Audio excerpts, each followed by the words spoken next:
नमस्कार दोस्तों, हरियाली तीज व्रत कथा के अनुसार शिव जी ने माता पार्वती को इस व्रत के बारे में विस्तार पूर्वक समझाया था। माँ गौरा ने माता पार्वती के रूप में हिमालय के घर जन्म लिया था।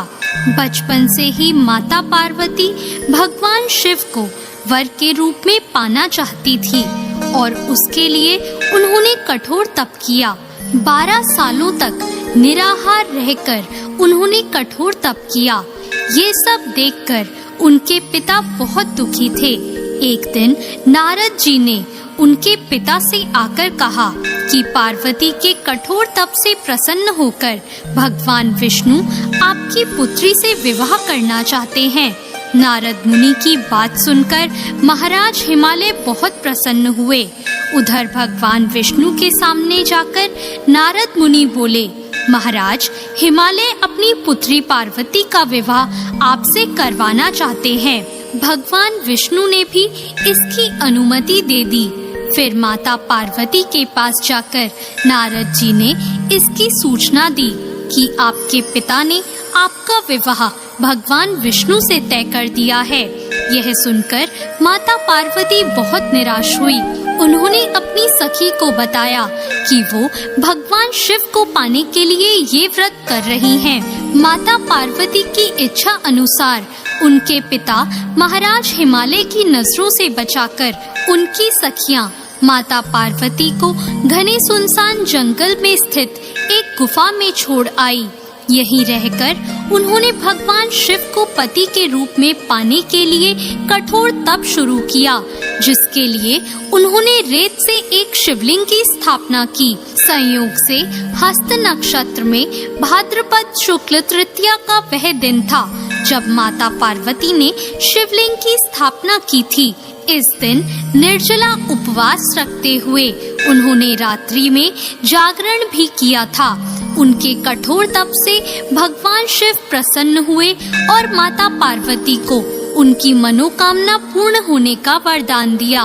अगले दिन अपनी सखी के साथ माता पार्वती ने व्रत का पारण किया और समस्त पूजा सामग्री को गंगा नदी में प्रवाहित कर दिया। उधर माता पार्वती के पिता भगवान विष्णु को अपनी बेटी से विवाह करने का वचन दिए जाने के बाद पुत्री के घर छोड़ देने से व्याकुल थे। वह माता पार्वती को ढूंढते हुए उस स्थान तक जा पहुँचे जहाँ माता पार्वती थी। इसके बाद माता पार्वती ने उन्हें अपना घर छोड़ देने का कारण बताया और भगवान शिव से विवाह करने का अपना संकल्प और भगवान शिव द्वारा मिले वरदान के बारे में भी बताया। इसके बाद माता पार्वती के पिता हिमालय ने भगवान विष्णु से माफी मांगी और वे भगवान शिव के साथ माता पार्वती के विवाह के लिए राजी हो गए। कुछ समय बाद उन्होंने माता पार्वती का विवाह भगवान शिव के साथ पूरे विधि विधान पूर्वक करवा दिया। मान्यता है कि इस दिन जो महिलाएं विधि विधान पूर्वक और पूर्ण निष्ठा से इस व्रत को करती हैं, वे मन चाहे वर को प्राप्त करती हैं। साथ ही यह पर्व दाम्पत्य जीवन में खुशी बरकरार रखने के उद्देश्य से भी मनाया जाता है। दोस्तों, ऐसी और कहानियों के लिए हमारे चैनल भक्ति ज्ञान को सब्सक्राइब करें। तीज व्रतियों को